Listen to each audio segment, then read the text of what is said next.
بسم اللہ الرحمن الرحیم۔ اللہم صلی علی محمد و آل محمد و عجل فرجہم۔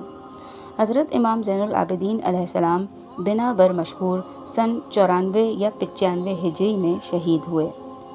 آپ علیہ السلام 57 سال کی عمر میں اس زہر سے شہید ہوئے جسے ولید بن عبد الملک نے دیا تھا۔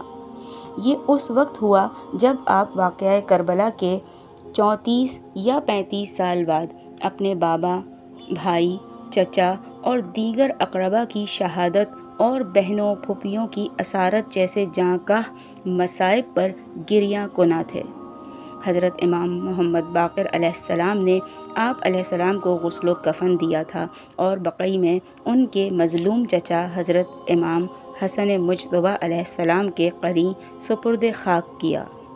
امام سجاد علیہ السلام کی شہادت کے سال کو مزید دیگر کئی علماء و فقہا کی وفات کی وجہ سے سنۃ الفقہا کے نام سے یاد کیا گیا۔ آپ علیہ السلام کی شہادت کے سلسلے میں دیگر اقوال بھی ذکر ہوئے ہیں کہ 16 محرم، 18 محرم، 19 محرم یا 1 صفر۔ امام سجاد واقعہ کربلا کے بعد 34 سال حیات رہے اور اس دوران آپ نے شہدائے کربلا کی یاد تازہ رکھنے کی ہر کوشش کی۔ پانی پیتے وقت والد کو یاد کرتے تھے، امام حسین علیہ السلام کے مصائب پر گریہ کرتے اور آنسو بہاتے تھے۔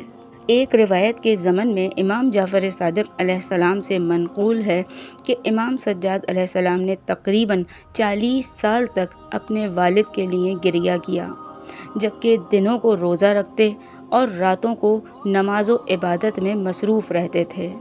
افطار کے وقت جب آپ کا خادم کھانا اور پانی لا کر عرض کرتا کہ آئیں اور کھانا کھائیں تو آپ علیہ السلام فرمایا کرتے تھے کہ فرزند رسول بھوکے مارے گئے، فرزند رسول پیاسے مارے گئے، اور یہی بات مسلسل دہراتے رہتے اور گریہ کرتے تھے، حتیٰ کہ آپ کے اشک آپ کے آب و غذا میں گھل مل جاتے تھے۔ آپ مسلسل اسی حالت میں تھے کہ دنیا سے رخصت ہوئے۔ سیرت سید سجاد کی بات کریں تو امام علیہ السلام رات کی تاریکی میں چہرے پر نقاب ڈال کر محتاجوں کے گھر جایا کرتے تھے، جن میں سے بیشتر لوگ دروازوں پر کھڑے آپ کا انتظار کر رہے ہوتے تھے۔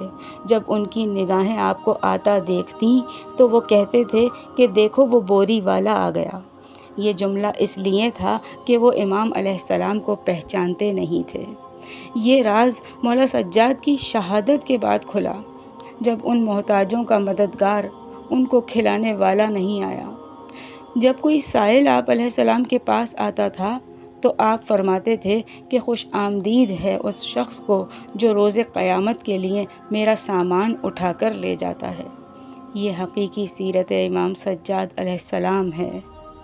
روز شہادت بیمار کربلا جناب ابو محمد امام زین العابدین علیہ السلام 25 محرم الحرام 95 ہجری بروز جمعہ بمطابق 23 اکتوبر 714 عیسوی میں 57 سال کی عمر میں ولید بن عبد الملک کے زہر دیے جانے سے شہید ہوئے ہیں۔ جناب ابو جعفر امام محمد باقر علیہ السلام نے آپ علیہ السلام کی تجہیز و تکفین کی اور مدینہ منورہ جنت البقیع میں اپنے چچا جناب امام مولا حسن مجتبیٰ علیہ السلام کے پہلو میں آپ کو سپرد خاک کیا۔ انا للہ و انا الیہ راجعون۔ مولا سجاد کی سیرت کے حوالے سے جو میں نے بتایا کہ مولا محتاجوں کی راتوں کو مدد کرتے تھے، اس وجہ سے جب آپ کی شہادت ہوئی تو شہادت کا اثر یہ ہوا کہ سارے مدینے میں کوہرام برپا ہو گیا۔ یتیم، بیوہ، لاوارث سب اپنے والی وارث کے ماتم میں مصروف ہو گئے۔ انتہا تو یہ ہے کہ آپ علیہ السلام کا ناقہ بھی 3 دن تک آپ علیہ السلام کی قبر کے قریب سر پٹکتا رہا اور آخرکار دنیا سے رخصت ہو گیا۔ آپ علیہ السلام کی شہادت کے سال 95 ہجری میں بہت سے علماء و فقہا فوت ہوئے، جس کی وجہ سے اس سال کا نام سنۃ الفقہا مشہور ہوا۔ خدا لعنت کرے اہل بیت اطہار کے دشمنوں پر، قاتلوں پر، بے شمار لعنت۔ الا لعنت اللہ علی قوم الظالمین۔